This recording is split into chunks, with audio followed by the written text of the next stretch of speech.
Well, good afternoon, dear colleagues and friends. We are happy to welcome you on our first autumn webinar at this season. We missed you so much, but we really hope that after summer holidays, sorry for the technical issues, and we really hope that after the holidays you are full of energy and bright emotions, and we are ready to go on. Let's wait for the rest of the audience before we start and do some quick sound check. Please type any sign in the chat so I will be able to know you hear me well. Okay, I can't see any signs. Well, I can hear myself. We can go on because we have a message sound is okay. I believe everybody working now, so you will hear the record afterwards. And of course, we remind you that you can also join this webinar on Facebook in real time. Follow our Facebook page. You see the link in the webinar chat now. You're welcome to share and like our live Facebook videos and leave your feedback. And you all know where we store our UTIC videos. Just follow the green arrow. It's video section on our website utic.eu. And of course, you are always welcome to subscribe our YouTube channel not to miss our best online events and video publications. And of course, let me introduce today's speaker, Elena Chudnovskaya. Since 2003, Elena has been working as a simultaneous and consecutive interpreter. A few years ago, she developed a training course for simultaneous interpreters, and Yelena served as a senior interpreter coordinator at several translation events. At UTIC 2016, she was an expert for the track The Art of Translation. In September 2017, she successfully organized language support at a unique event, the First World Congress for Persons with Disabilities in Yekaterinburg, and continues to support international projects with the objective to make the world more comfortable for people with all kinds of abilities and needs. And for more information about Elena, please visit the webinar page on our website. Today's meeting is going to be hosted by me, Irina Vizer, UTIC PR Manager. Now it's time for me to turn it to our speaker, but before we do that, I want to ask all of our attendees to send questions in the chat window. I will ask them in the end of the presentation. Today we will organize our webinar in a format of question-answer. It will be something like frequently asked questions. Some of them actually were never asked, but our speaker will try to find the answers. Well, Elena, the mic is yours. Okay, hello. Go. Hello. We can start asking questions and answering them. Yes, and before we start the questions, we have some few words about just some slides. Yes, about the, or we can just read the questions. Yes. We can. I will explain why the slides are here. Yes, yes. That was just a last-minute preparation when I decided that I should give a kind of theoretical, get a kind of theoretical or institutional support for what I'm doing to show that I'm not alone in this quest for the inclusive world, and I'm not in the not at all the first, and that people have thought about how to make the world better for everyone for quite a while, and one of the most recent developments in this respect has been the Convention on the Rights of Persons with Disabilities that was adopted by the UN in December 2016, and it was ratified by Ukraine in 2010 and by my country, Russia, in 2012. Not so long ago, quite recently as it seems, but there was a predecessor of a preceding document for this convention. Maybe one slide, maybe the next slide, the next one, and the next one.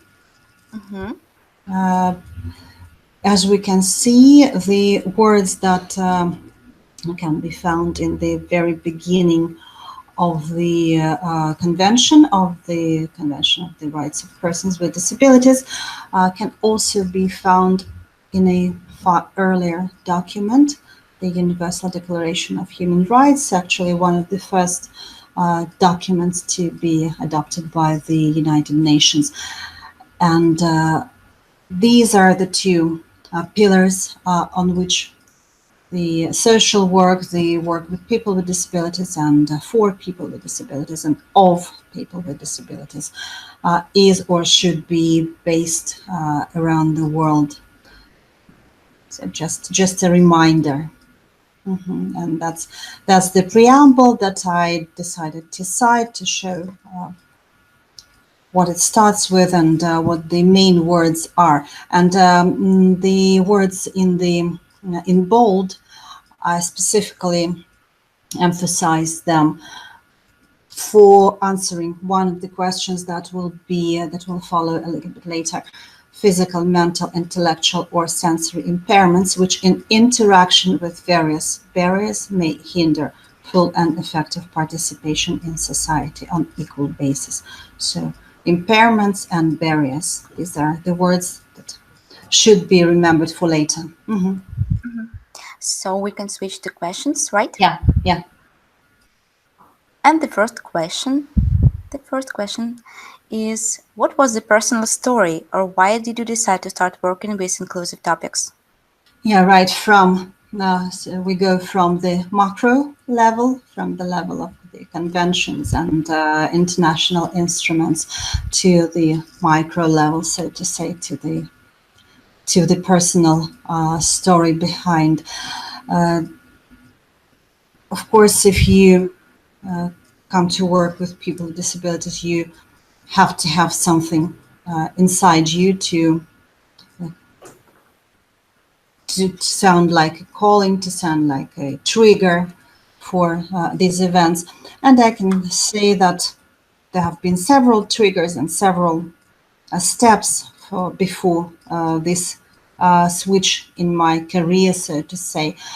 The first is, of course, that I'm a teacher by profession, and as such, I have worked with different people and different relations, and I've always seen that people find it difficult to interact with each other, no matter disability or not.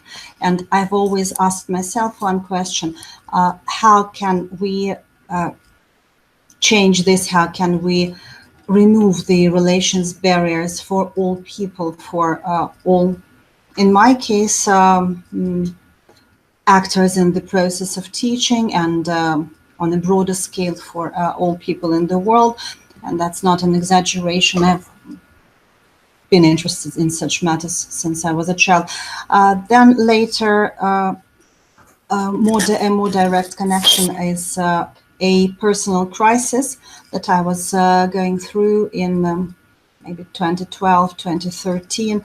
I can say that maybe that was a middle-age crisis where I felt that my career in language services was not rewarding enough, not because of a lack of finance or of a lack of opportunities, but just because I felt that I kind of reached a ceiling for myself where I cannot develop any further. And of course, some personal matters followed, and as if by magic, there appeared a call for interpreters by a local organization called Благое дело.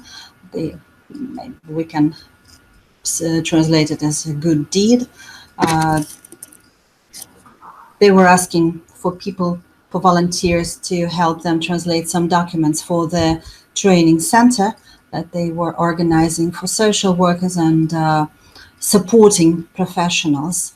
and that's how I first encountered the subject, and that's when I found out that I was deeply interested in it. Firstly, because I really felt that in direct interacting with the, so to say, clients of Blagoye Dela, I felt I had two emotions.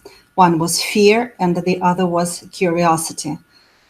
And I liked the second one. I liked the latter, but I didn't like the former. And I thought I had to work with this one. So that was the start. That was the first step. Thank you.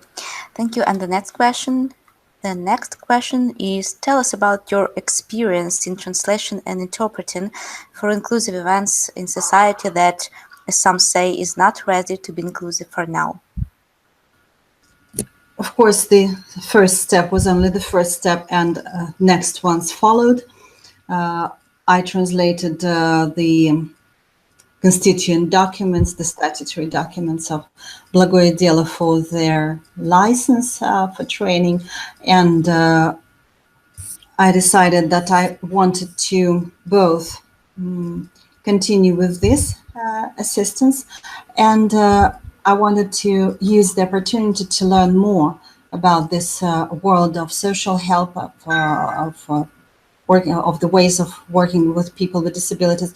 And I offered my services for some training events, and that included where professionals from throughout the world were invited. My first work was with teachers from the UK who helped local supporting professionals understand the global trends, the international methodology. And what was important was the lesson that I learned first, and I'm still continuing to learn now, is that you cannot just stand in the corner and interpret and then go away and forget about what you have done and stay unnoticed during your work and just behave as a normal interpreter would. I found out that I would have to continue learning, and that I would have to continue being engaged and more involved in the processes. So the training events were the first step. Then we translated several handbooks for social workers that are now distributed throughout the world, because as I found out, Blagoye Dela is one of the pioneering companies in this, so we can say, revolutionary approach of inclusion instead of integration. That was back in 2012. It is now that inclusion has become a buzzword, but then it was hardly heard by anyone. And in 2013, we began preparing for the first World Congress of for persons with disabilities that later happened in 2017, and I had a lot to learn, and I had to think whether I would stay again as just an interpreter, or if I would be involved in the organization of the event. And that was actually too late to decide anything. I was too engrossed in the process by the time, and I could not just say no to people who were really counting on me. And this is one of the things you know, and you cannot avoid if in working with this community. You have to be with them, and you have to be available and you have to offer more. And in the process, I understood that on the one hand, I offer more and more each day, and on the other hand, I receive more and more each day, and not not in the least from people with disabilities themselves. I have a lot to learn from them as a, so to say, normal person living a normal life in a normal society. That very soon after starting to work with the subject, I realized that I'm not living in a world that is not ready to be inclusive. I'm not living in into separate worlds of people with disabilities and without disabilities. I'm living in a single world, in the world of humans, and this is the first thing, and the central thing to be remembered about any person I'm translating for, no matter what diagnosis, no matter which. As we have in my country, degree of official degree of disability or class of disability a person has, I learned to see a person and to keep it at the back of my mind that this person has this and this special, maybe needs, maybe abilities, maybe characteristics to be counted with, but just like any human being. And for that, at that moment, I was slightly too enthusiastic about trying to blend all people together to make them all one society. We are all far more different from each other than it seems on the first sight. And these differences need to be taken into account just as similarities, just as much as similarities. Maybe this is it for this question. Maybe we can go on. Yes, we can go on. And the next question is, can you give us some examples of unspoken rules of behavior one should follow working at inclusive event? And this is where I continue, where I pick up from where I left off, on taking into account differences as much as similarities. Similarities go first, because we're all humans, and even more than that, we're all humans living in this environment of the earth. Which makes us all very much alike. But then again, to work more closely, to work for each specific event, of course, I need to understand how to be what to be careful about, what not to mention with each person, or what to mention, what to emphasize, how to talk with people, because of course as you go deeper, as you learn more about different kinds of impairments each person has, and you start to ask yourself, reflecting on that, what kinds of impairments I myself have. And my first kind of impairment, my first kind of relation based impairment was my fear of touching other people. And if you work with people with intellectual or mental disabilities, of which, as the WHO says, there are about 70% of the whole population of people with disabilities in the world, you cannot avoid touching, you cannot avoid hugging, you cannot avoid holding people by the hand. For example, if a person with a specific condition feels anxious about an event where they are in a crowd, where they feel unsure, insecure in a new environment, you just have to, while interpreting for them, and I interpreted for them, not about them, but for them. When you interpret for them, you have to hold them by the hand.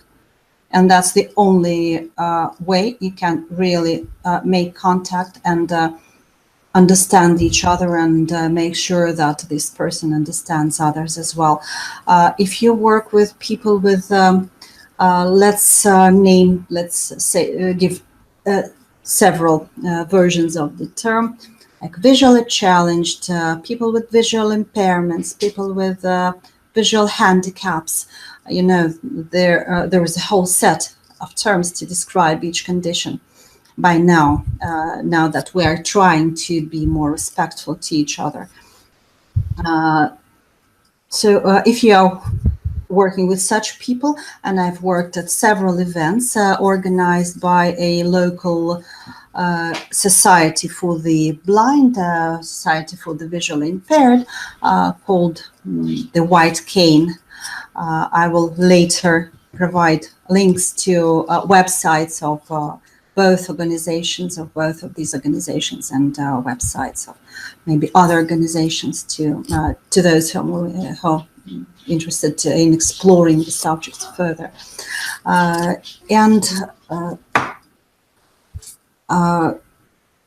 When working with these people, you have to, first thing you have to know is that they don't need as much help as you would expect them to. They don't need your hand always at every doorstep and at every on every staircase. They're much more independent than me in this case. And on the other hand, you have to know where and how you can offer them a help without being insulting, without being an intruder on their personal space. And this personal space, in this case, where you're helping them and again interpreting for them, at some point gets very small, almost non-existent, because when you're leading them towards a Congress hall and talking with them again, they're leaning on you, they're holding you by the shoulder, the hand is on your shoulder, and this is the normal situation with people with visually impaired people. And again, this is a separate category with their own needs, with their own interests, with their own also special ways of interacting with people, and you have to know that. So in answering, coming back to the question, I would say that there are hardly any set or strict rules, but knowledge, literacy, so to say, relations-wise, really helps. Understanding other people, knowledge about other people, and their knowledge about you. Yes, so thank you. And we have another question. Nora said, if you had a chance to establish any rules or standards in translation or interpreting for inclusive events or organizations, what would it be? Again, in continuing what I've just said, if you work with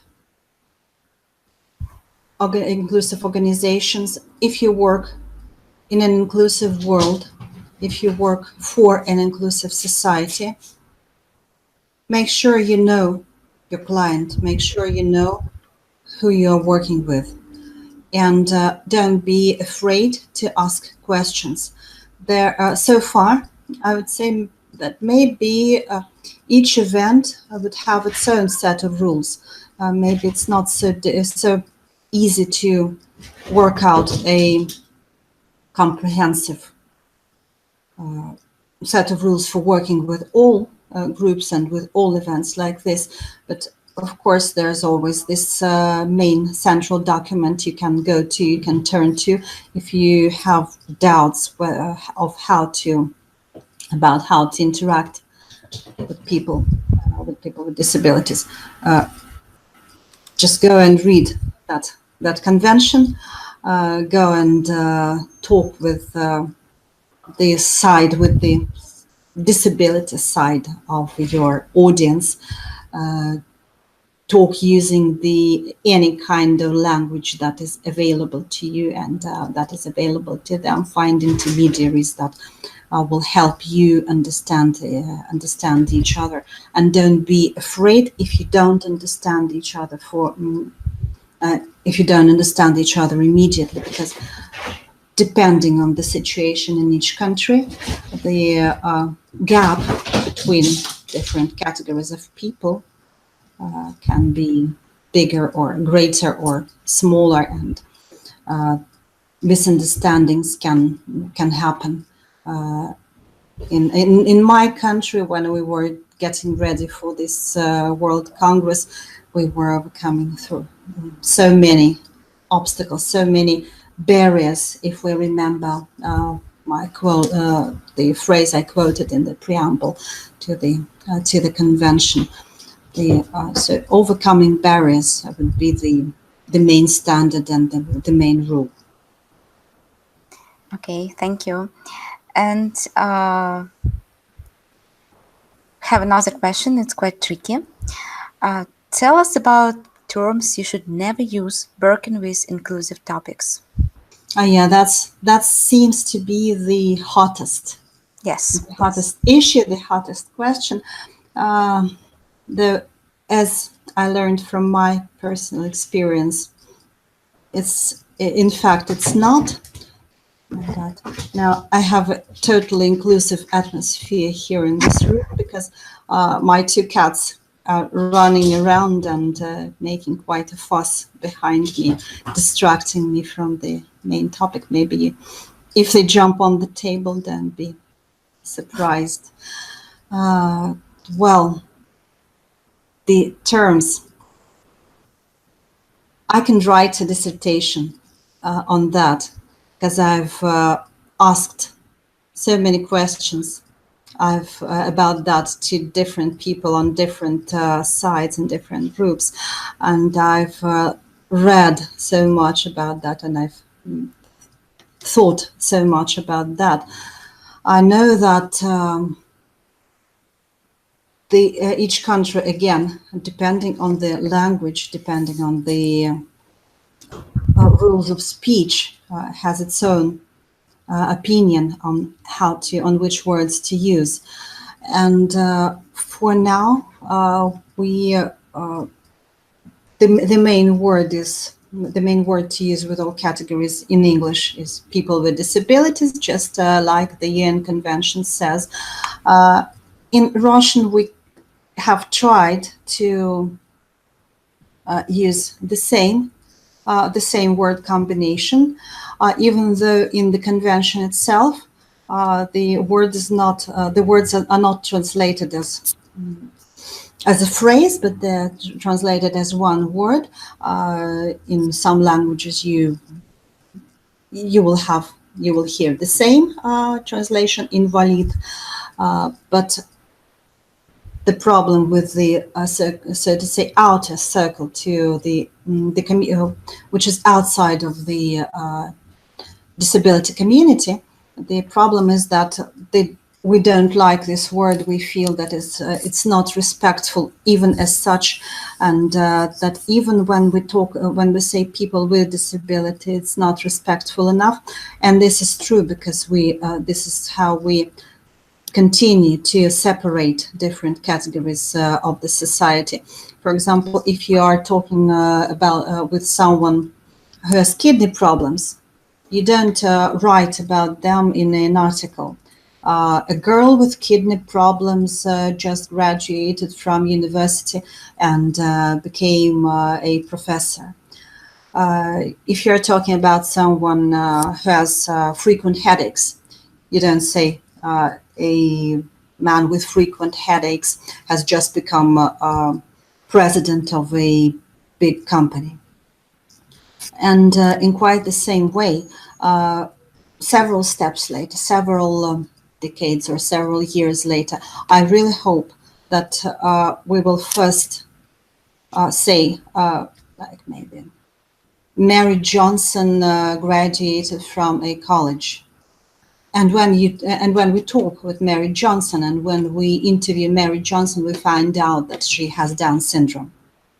We can see that because people with Down syndrome look slightly different, and it's up to Mary's employer to know which category she's in, which special needs, special requests, special conditions she might need. It's up to her parents to know that. It's up to her friends to maybe be aware of what can happen to a person with Down syndrome in specific situations. For example, if you try to force on her some rules, she may not want to follow them because she has a very strong character, but that will not necessarily sound true for her friend with the same condition. We should also know that any condition of any mental condition, any disability condition is, again, both similar and different for all people. So ideally, in situations, in public situations, we will not use these terms at all, but we will take into account the specific things about each category of people. In situations of social help, of social protection, of course, professionals need to be more specific about conditions. And the generally accepted term in the social security here in Russia is people with limited abilities. No matter how disrespectful it sounds, it might serve its purpose for the social security institutions well, because this is the way they see people. Okay, they don't have the ability to do this thing. They don't have the ability or the opportunity to do that thing because of their impairments, and on the other hand, because of the barriers that we as the society have created for them. They are unable to walk into a theater in my country because we don't have podiums for them, because this barrier exists. And we have to know about that, and we have to work to create this accessible environment, both physically and, I don't know, spiritually or relation, or in the sphere of relations.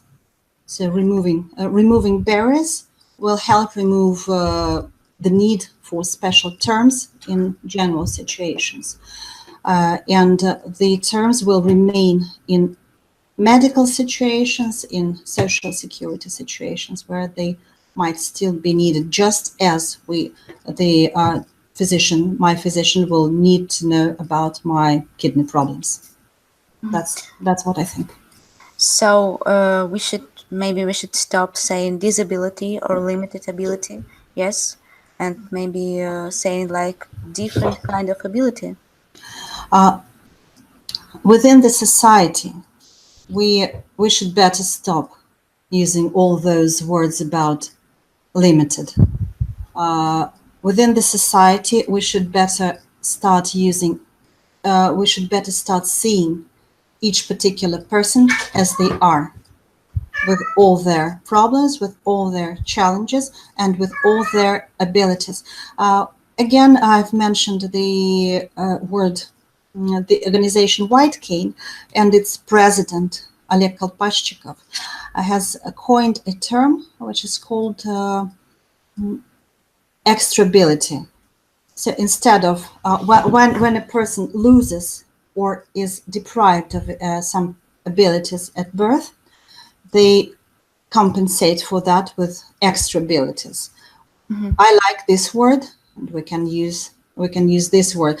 So any person we can see as disabled, as a person without some abilities, will necessarily have abilities that are very important for themselves and for us.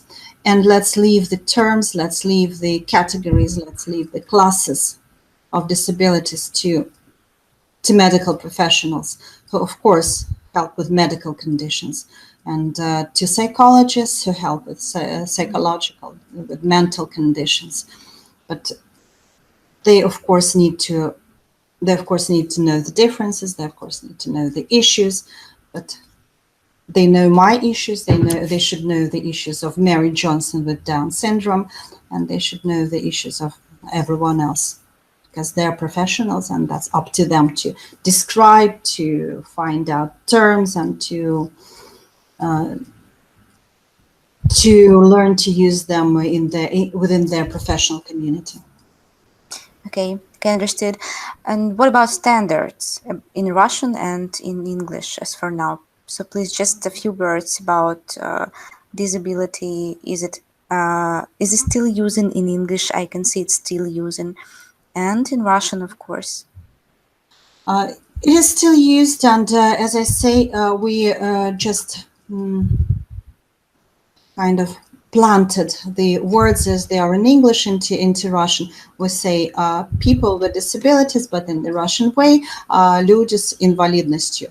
But again, this is not a very correct term, because invalidность in Russian is a category of disability, which is kind of attributed by a special medical board, and that can create some misunderstandings. So this term is not perfect at all, but for now it is. For now we use it in the.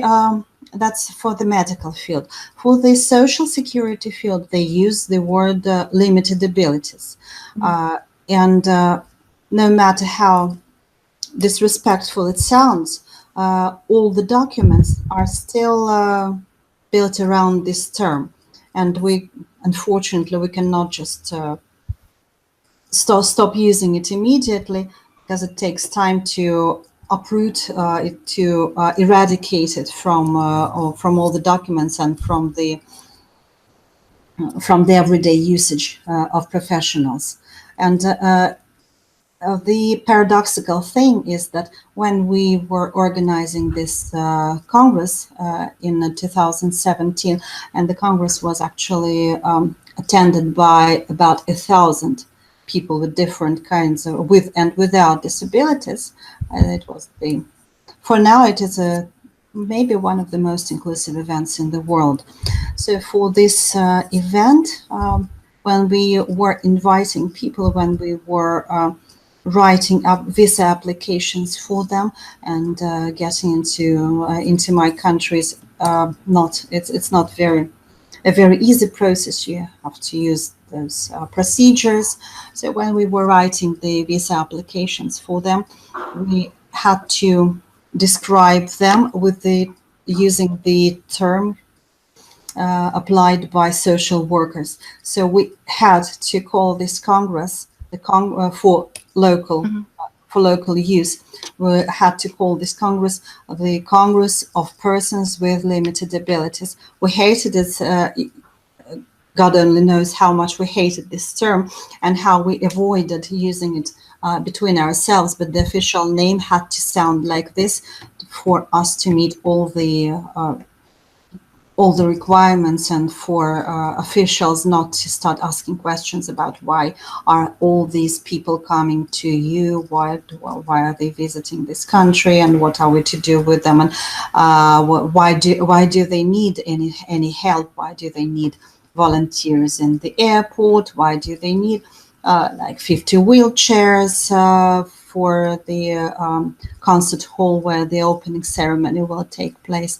So to avoid too much explanations, we just had to go with that flow, to go by that obsolete book. So the different spheres are still have a very different rate of change of development, and in many spheres the changes happen very slowly and with maybe too much caution in my opinion. Okay, thank you. And we have another question. So which experience was the most difficult in working at Inclusive event? You told us just a few words, and maybe you have some details. Yeah. I've already mentioned like 10 times, a dozen times, that I have organized linguistic support at the First World Congress of Persons with Disabilities. The second one is planned for 2021. A lot of preparations are needed. And we still don't quite exactly know the country where it will happen, but this first event happened in my hometown, chiefly because Благое дело, the pioneering, the revolutionary organization in the field of inclusion, supported work, supported employment, and now also supported residence, is working in my region, not even in Yekaterinburg, but in a small village 70 kilometers north of it. So that was the reason why we were chosen as the host country for the Congress, and of course we were all immensely proud. But it was a very hard job, and mine was probably the easiest one, because people in the linguistic profession seem to be one of the most open, one of the most accepting parts of the society, and one of the categories which is always ready to help and to learn more. So I had probably not much problems choosing, finding professionals, finding people to help. But as an interpreter, I was less of an interpreter at that event than an organizer, so it's not that easy to me to speak on the side of interpreters themselves. My job was to find out the right people for each job, for the right people for each function. And the functions were, and first thing was to understand which functions are needed and how much, how many people in these functions we would need. We found out that we would need simultaneous interpreters for the plenary events. We would need, there were 4 of them, because we had 2 working languages in addition to Russian. They were English and German. German as a tribute to the man who initiated the congresses, who's German, and because a lot of his compatriots came. And then we needed 42 plus interpreters for workshops. Because that was a very practical event, and the workshops were all inclusive, so people with and without disabilities alike could choose to which workshop to go. And we could have people with different kinds of disabilities and different kinds of abilities in each class, and we would have to take into account that their needs should be accommodated. So the problem was the challenge was for them to make a choice, because when there are 42 workshops happening at the same time, you really have a hard time choosing. The good thing was that the workshops were repeated the next day, and they kind of swapped places. And when we and the only criteria that we had that were different was that the person should speak the main language, at least one of the languages that would be used in the workshop. Officially we had 3 languages, but unofficially we understood that there would be some countries where we could hardly find any people who speak English or German. Most of them are countries in Latin America and countries which are Spanish speaking because for Spanish speaking people it's not so easy or they might not be so willing to learn English. So we had to have some people extra who spoke Spanish and were ready to help them. And we asked all the professionals if they speak any extra language in addition to English or German. Sometimes we found right on the spot that some French language help was needed, even though each delegation had to have someone, or better, several people speaking the working languages of the conference, of which we warned in advance. And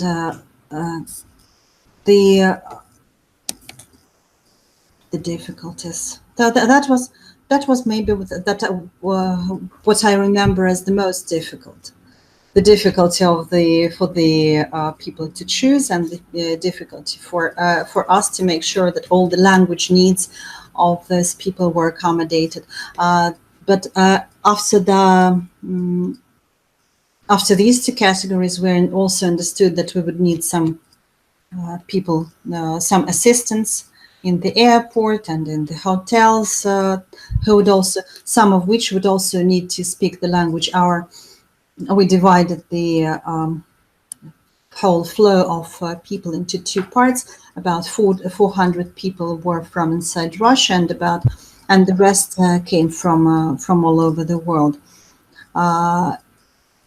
So finding out which categories and how much help would be of supporters would be needed, and how much support would be needed was also very difficult, because we had never organized an event like this, and we didn't know to which extent people coming would be ready for a new country, a new environment, a new situation, and to which extent they would be able to adapt fast.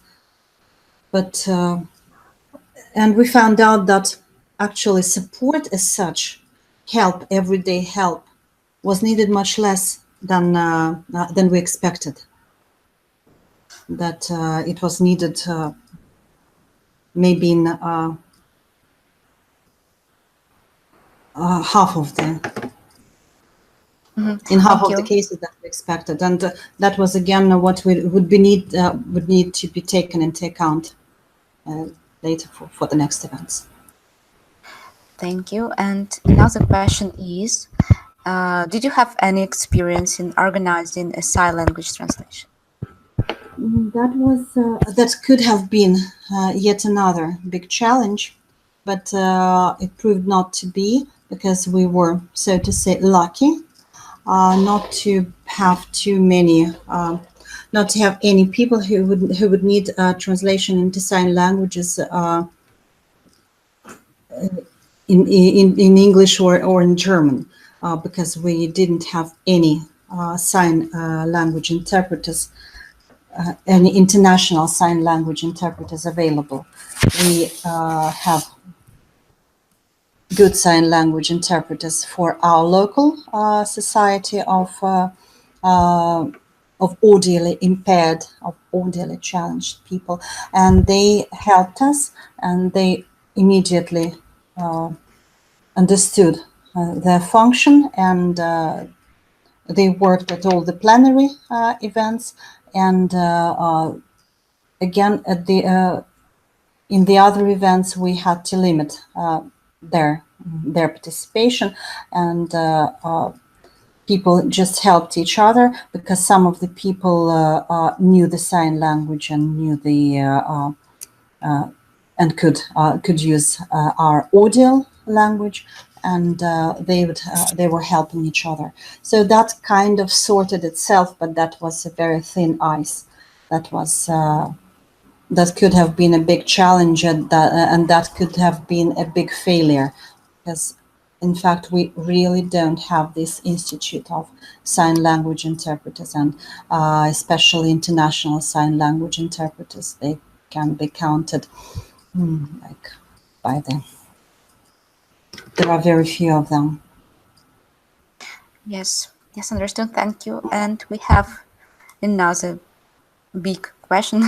If you could spread a message to all mankind on how should we cooperate with people with different kind of abilities, what would it be? I can only repeat what I have already said. Try and understand each other, and to understand each other, try and understand yourselves. Try and understand your own limitations and your own problems. And if you don't like a particular person with a particular disability or just a particular person, first off, you're not forced to interact with them, just like you're not forced to interact with any person throughout the world.